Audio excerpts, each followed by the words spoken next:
প্রিয় দর্শক, আপনাদেরকে স্বাগত জানাচ্ছি রতন তালুকদার লাইভে। নিউ ইয়র্ক থেকে রতন তালুকদার লাইভ দেখছেন আপনারা। আসলে শুরুটা কিন্তু ডক্টর ইউনূস করেছিল। ডক্টর ইউনূস 2024 সালের 8 আগস্ট প্যারিস থেকে ঢাকা আসেন, দায়িত্ব নেন। তারপর ওই ওদিকে যাচ্ছি না, প্যারিস ছাড়ার প্লেনে ওঠার আগে তিনি সাংবাদিকদের সঙ্গে কথা বলছিলেন। সেখানেই তিনি প্রথম এই যে চিকেন নেক, আজকে চিকেন নেক নিয়ে বাংলাদেশে যত কথা হয় না, বা ভারতের পশ্চিমবঙ্গে যত কথা, এই চিকেন নেক নিয়ে কিন্তু আগে তো কোনো কথাবার্তা হতো না। তো চিকেন নেক ভারতের সমস্যা, সেটা ভারত বুঝবে। বা চিকেন নেক নিয়ে আমরা যখন কথা বলি, তখন সেটা অনেকটা মনে হয় যেন ভারতের এই যে কাটা গায়ে নুনের চিটা বলে, এরকম। ভারত স্পর্শকাতর এই প্রসঙ্গটিকে এড়িয়ে চলার চেষ্টা করে। অন্তত এই বিষয়টি আলোচনায় আসুক, এই বিষয়টি প্রতিবেশী দ্বারা হুমকির মুখোমুখি দাঁড়াক, এটা কিন্তু ভারত কখনোই চায়নি। এমনি তে ভারত চায়না খুব কাছে, নেপাল ভুটান আচ্ছা ছোট দেশ আমাদের মতো, ভারতের জন্য হুমকি নয়। কিন্তু ডক্টর ইউনূসের হঠাৎ করে চিকেন নেক চিকেন নেক করতে করতে ইউনূসের এই 18টা মাস ভারত বিরোধিতার একেবারে চরম রূপ নেয়, সম্পর্কের গুরুতর অবনতি। ব্যবসা বাণিজ্য চলছে, ওইগুলি তো আবার বাংলাদেশের প্রয়োজন পড়বে, ওইগুলি কিন্তু চলছে। ওই যে বাইরে বসে ইউটিউবাররা যতই চিৎকার করুক ভারতের পণ্য বয়কট, এসব সব বুকাস ধান্দাবাজি। সব ধরনের ব্যবসা ইউনূসের আমলে, আপনাদেরকে একটি পরিসংখ্যান বলি, শেখ হাসিনার আমলের চেয়ে আরো 7% বেশি ভারতের সঙ্গে ব্যবসা হয়েছে ইউনূস আমলে, ইনক্লুডিং মানে বিদ্যুৎ, রূপপুর তাপ বিদ্যুৎ কেন্দ্র তো তখনও তৈরি হয়নি, সবে শুরু হচ্ছে। আদানির বিদ্যুৎ দিয়েই তো চলছিল।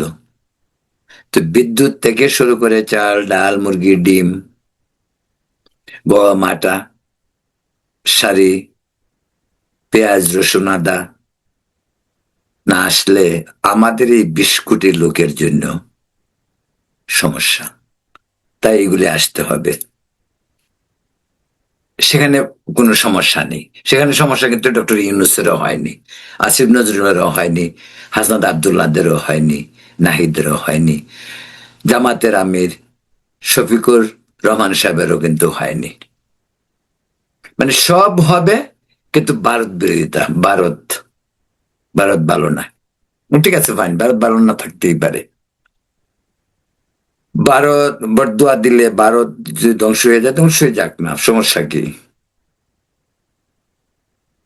কিন্তু প্রশ্ন হলো যে আমরা যখন আমাদের দেশের প্রত্যেকের দেশের মঙ্গল চায়, চায় না? সবাই সব দেশের মঙ্গল চায়, যে যে দেশের নাগরিক। কিন্তু আমাদের একটা অ্যাটিচিউড, আমাদের একটা মানসিক ভাবে আমরা এরকম ভাবে যে আমি ভালো থাকবো, আমার চাই, কিন্তু অন্যের ভালো না হোক। বাঙালি অধিকাংশ এরকম চিন্তা ভাবনা করে। আমরা পরনিন্দা, পরচর্চা, অন্যকে অভিশাপ দেয়া, বরদোয়া, এই সমস্ত আমাদের নেচার। দুই বাঙালি এক হলে তার গল্পই শুরু হবে অন্য আরেকজনের সমালোচনা দিয়ে, তার বউ কি করেছে, তার মেয়ে কি করেছে, তার মা কি করেছে, মানে এত নিম্ন পর্যায়ের প্রসঙ্গ নিয়ে কথাবার্তা। এতগুলি কথা বললাম এই কারণে, ঢাকায় বাংলাদেশে ভারতের নতুন রাষ্ট্রদূত নিয়োগ দেওয়া হয়েছে এবং তিনি এসেছেন। ওনার নাম দীনেশ ত্রিবেদী। এবারেই কিন্তু 55 বছরের ভারতের সাথে আমাদের কূটনৈতিক সম্পর্কের যে দীর্ঘ ইতিহাস, সবসময় কিন্তু ছিল ডিপ্লোম্যাটিক কোর, যেটা প্রফেশনাল কূটনৈতিকদের হাই কমিশনার নিয়োগ দেয়া। এবার কিন্তু যাকে নিয়োগ দেওয়া হয়েছে তিনি একজন রাজনীতিবিদ। ইতিমধ্যে যাকে আমি ওই দিকেও যাচ্ছি না, কারণ পত্রপত্রিকার সব রিপোর্টে তো আপনারা দেখেছেন, একজন বর্ষিয়ান রাজনীতিবিদ, লোকসভার সদস্য ছিলেন, মন্ত্রী ছিলেন, বিভিন্ন রাজনৈতিক দলের রাস্তা ঘুরে ঘুরে, কংগ্রেস থেকে তৃণমূল, তৃণমূল থেকে বিজেপি, এভাবেই বিস্তর অভিজ্ঞতা সম্পন্ন, শিক্ষিত, দেশে বিদেশে পড়াশোনা করেছেন। তিনি একটু ব্যতিক্রম ধর্মী, এই বিষয়টাও ব্যতিক্রম। তিনি যেমন একজন রাজনৈতিক নেতা হিসাবে হাই কমিশনারের নিয়োগ পেয়েছেন, তারা বাংলাদেশে আসাটাও কিন্তু একটা ব্যতিক্রম ধর্মী ছিল। তিনি বাই রোডে আসছেন। বেনাপোল আমাদের সবচেয়ে বড় স্থলবন্দর, বেনাপোল দিয়ে তিনি আসছেন। হয়তো তিনি তিনি মনে করেছেন একটি নতুনত্ব তৈরি করবে, বন্ধুত্বের হাত আরো দৃঢ় করার। কারণ উনি তো আর বোকা না, উনি তো খুব ভালো করে জানে ইউনূসের আমল থেকে ভারতের সঙ্গে সম্পর্কটা, ভারতের সঙ্গে দু দেশের সম্পর্ক, এবং একেবারে জনগণ টু জনগণ, মানে একেবারে মানুষে মানুষের মাঝে যে বিদ্বেষ, হিংসা, অশ্লীল ভাষায় গালিগালাজ, এ সমস্তগুলি তো চলছেই। তারপর মিডিয়া ক্যাম্পেইন, ভারতের টেলিভিশনগুলিও ডক্টর ইউনূসের আমলে বাড়াবাড়ি কম করেনি। তারপর বাংলাদেশে সংখ্যালঘুদের উপর তো বটেই, ডক্টর ইউনূসের এই মবক্রেসির করাল গ্রাসে দেশের বৃহত্তর সমস্ত জনগোষ্ঠীর উপর নেমে আসে দুর্বিষহ, পাথর দিয়ে পর্যন্ত পিটিয়ে তেতলিয়ে মানুষ মারা হয়েছে। এরকম ঘটনা অনেক। এই তথাকথিত তথাকথিত আমি এই কারণেই বলছি যে এই যে আমাদের 24-এর বিপ্লব, এই বিপ্লবের কোনো কোনো রোড ম্যাপ ছিল না। এই বিপ্লবের একটাই রোড ম্যাপ ছিল, যদি রোড ম্যাপ বলা হয়। এই বিপ্লব স্বতঃস্ফূর্ত, কোনো অর্গানাইজ পলিটিক্যাল পার্টি দ্বারা নিয়ন্ত্রিত হয়নি, কোনো সভা সমিতির থেকে এই বিপ্লব সংগঠিত। বিপ্লব একেবারে তৃণমূল পর্যায়ে ছাত্র নেতৃত্বের প্রচেষ্টায় সংগঠিত হয়েছে। অনেকে অনেক কথা বলতে পারে, আন্তর্জাতিক, দেশি, অনেক ষড়যন্ত্র, মেটিকুলাসলি ডিজাইন, তো সবসময় বলা হচ্ছে, কিন্তু বাস্তবতা হলো দেশে আন্দোলন হয়েছে, সেই আন্দোলনে শেখ হাসিনাকে দেশ ছাড়তে হয়েছে। ওই জিনিস মানতে হবে। আমি শুধু বলবো মেটিকুলাসলি ডিজাইন করে আমাকে দেশ থেকে বের করে দেওয়া হয়েছে, ওই ওই ওই ওই ওই গলি চলবে না। এখন এটা 1975 সাল নয়। এখন আপনাকে আমাকে এই একবিংশ শতাব্দীর তথ্য প্রযুক্তির যুগে বাস্তবতার সঙ্গে তাল মিলিয়ে চলতে হবে, বলতে হবে, শোনার জন্য প্রস্তুত থাকতে হবে। এটাই বাস্তবতা। আপনি মানুন আর নাই মানুন। যাই হোক, ভারতের হাই কমিশনার দীনেশ ত্রিবেদী এসে কি বললেন, আমি জানি না এটা কতটুকু মহাভারত শুদ্ধ হয়ে গেছে। কি বললেন? তিনি বললেন যে আমাদের 140 কোটি আর আপনাদের 20 কোটি মিলে আমরা এক আকাশ এক বাতাসই তো শেয়ার করি, আমরা একসঙ্গে সবকিছু করব। এখন এটার চুলছেরা বিশ্লেষণ চলছে। এই পর্যন্ত আমি একটা পার্ট বললাম।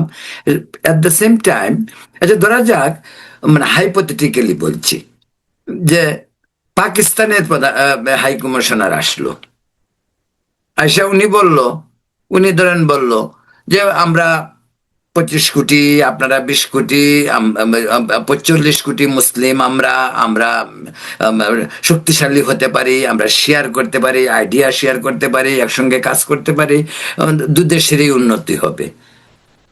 যদি এটা পাকিস্তানি হাই কমিশনার বলতো, কোনো আলোচনা হইতো না বাংলাদেশে। যেহেতু ভারতের মানে সে ভারত আমরা পছন্দ করি না। ভারত তো আমরা, আমাদের এটা মন গড়া, ভারত আমাদের সঙ্গে যুদ্ধ করবে, আমাদেরকে নিয়ে যাবে, আমাদের দখল করে ফেলতেছে, আমাদের রংপুর নিয়ে যাচ্ছে, আমাদের ওইটা নিয়ে সব হলো আমাদের দেশে এই যে বানানো কাহিনী। আচ্ছা, ভারতে আমাদেরকে নিয়ে যাবে, ভারতের কোন এলাকায়, কোন মিডিয়া, কোন সোশ্যাল মিডিয়ায়, কোন কারা বলছে যে আমাদেরকে উপনিবেশ বানাবে, আমাদের রংপুর নিয়ে যাবে, আমাদের দিনাজপুর নিয়ে যাবে, আমাদের খুলনা নিয়ে যাবে? এসব, এইসব নেরেটিভ তৈরি করছে কারা? যারা ভারত বিরোধী, যারা আওয়ামী লীগ বিরোধী, যারা 71 বিরোধী, এসব নেরেটিভ তৈরি করে মানুষকে আতঙ্কে রাখার প্রচেষ্টা। অথচ যারা এই নেগেটিভ গুলি তৈরি করে এবং আজকে টেলিভিশনে গিয়ে বা বিভিন্ন জায়গাতে হোক, এবি পার্টির নামে হোক, জামাতের নামে হোক, বিএনপির নামে হোক, এই যে ক্যাম্পেইন হচ্ছে, আজগবি ক্যাম্পেইন, এতে কার লাভ কার ক্ষতি, কার লাভ হচ্ছে কার ক্ষতি হচ্ছে, সেই হিসাবটুকু আমরা কখনো করি না। তো এক্সাম্পল এটাই বললাম, এ নিয়ে আর কথা বলার বেশি চাই না। যে ওই যে পাকিস্তানি অ্যাম্বাসেডার বা হাই কমিশনার যদি বলতেন, দেশে কোনো আলোচনাই হতো না। যেহেতু ইন্ডিয়ান অ্যাম্বাসেডার বলছে আমাদের 140 কোটি, আপনাদের 20 কোটি, আমরা এক আকাশ এক বাতাস, তো সব শেষ, আমাদেরকে নিয়ে গেছে, আমাদেরকে দল করে ফেলছে। এইটা মনস্তাত্ত্বিক আমাদের একটি ব্যাধি, ভারত বিরোধিতা। ওই জিনিস বুঝতে হবে, জিনিসটা না বুঝে সে বাস্তবতার সঙ্গে সে নেই, এটা বুঝতে হবে। এবং এই ভারত বিরোধিতা কেন? ভারত বিরোধিতার একটা মাত্র কারণ সেইটাই, যে এই উপমহাদেশ তো একসময় একটাই ছিল, তো ওটা কারণটার জন্য হইলো এইটাই যে দ্বিজাতি তত্ত্ব।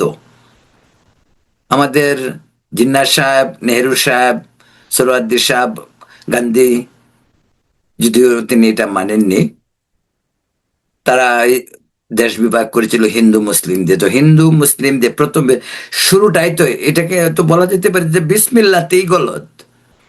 শুরুতেই ধর্মের নামে যারা যুগ যুগ যুগ যুগ ধরে, 1000 বছর ধরে একসঙ্গে বসবাস করছে, তাদেরকে ধর্মের নামে বিভক্ত করা হয়েছে, ভৌগোলিক বিভক্ত হয়েছে,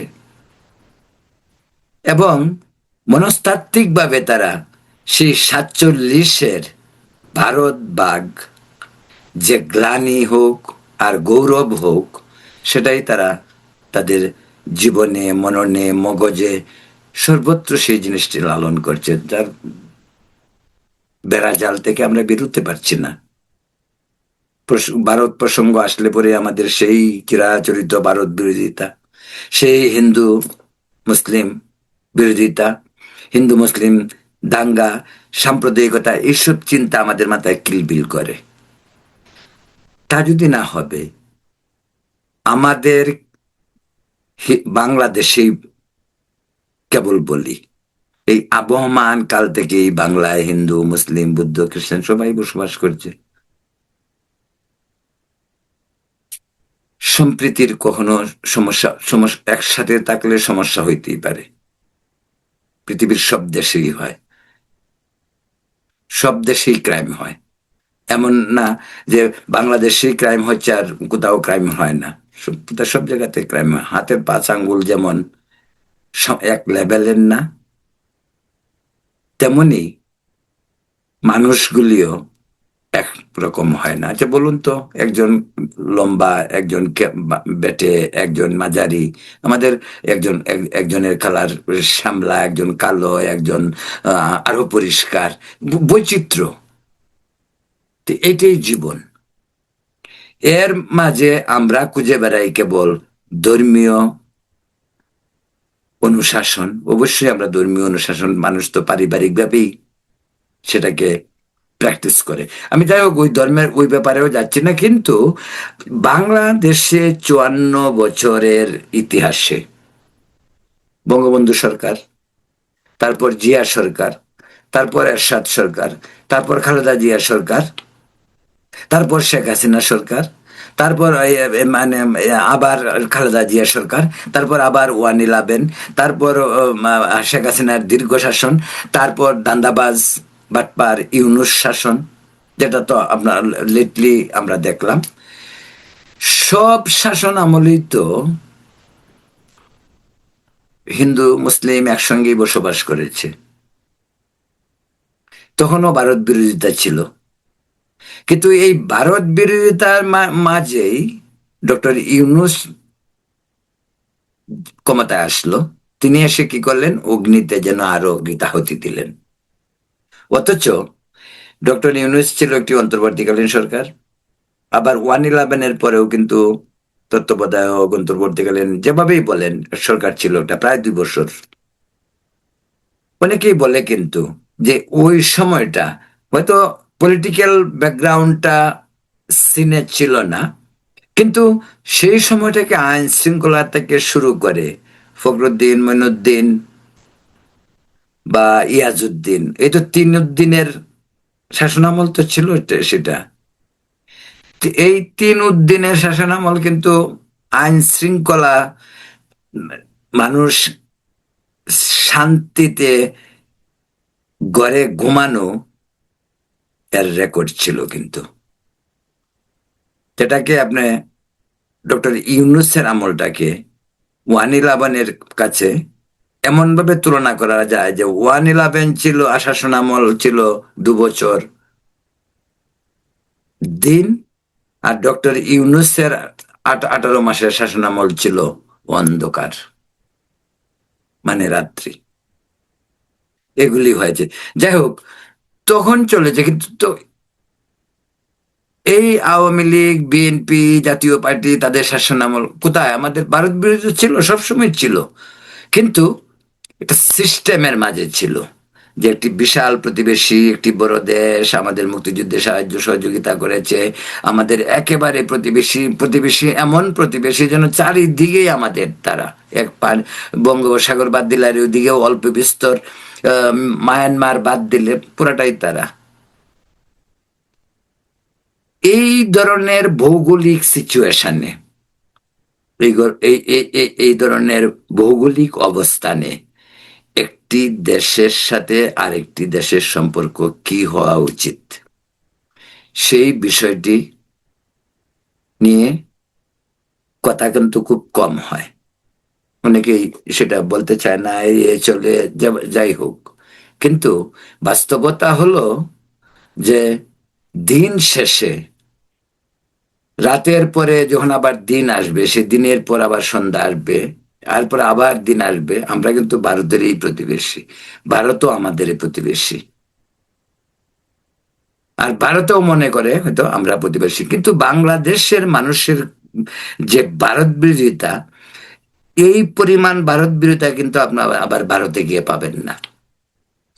নেই বলছি না, না থাকলে এই ডক্টর ইউনূসের আমলে ভারতের মিডিয়াগুলি অনেক বাড়াবাড়ি করেছে, আগেই বলছি, কিন্তু তার তো সেটা নয়। ডক্টর ইউনূস যেন গায়ে পড়ে ঝগড়া করা, এটা পায়ে পায়ে ঝগড়া, ক্রিকেট নিয়ে ঝগড়া করতে হবে, ওটা নিয়ে ঝগড়া করতে হবে, আবার ওই দিক থেকে আটা গম চাল ডাল সবাই আনতে হবে, মানে এক ধরনের দ্বিচারিতা। যাই হোক, অন্তত ইউনুস থেকে তো আমরা বিদায় নিয়েছি, কিন্তু এখন এই যে নতুন হাই কমিশনার এসেছে, উনি কি বললো না বললো, চুলচেরা বিশ্লেষণ। আচ্ছা ভাই, উনি কি বলছে না বলছে জাস্ট ইগনোর করলে কি হয়, পাতা দিলাম না, উনি আসছে রাষ্ট্রদূত হিসেবে, ওনার ওনার কাজ করতে থাকুক, প্রবলেম কি?